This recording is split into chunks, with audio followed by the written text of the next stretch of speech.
Hello everyone, today I will guide you on how to automatically and quickly scan all uncensored Facebook groups using the MKTUID software. First, you click on the group scanning feature and select the option to scan groups by keywords. Then, you enter the keywords you want to scan, with one keyword per line.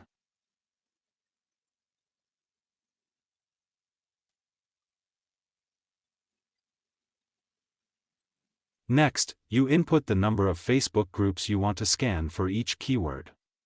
Finally, click Start.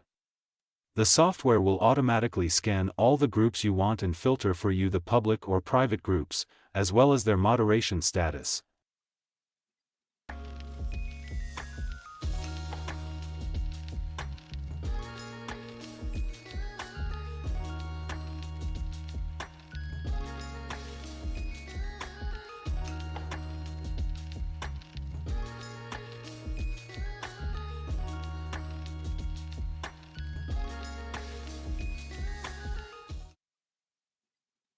After scanning, you can easily export the data to an Excel file to conveniently filter the information you need. Goodbye, and see you in the next videos.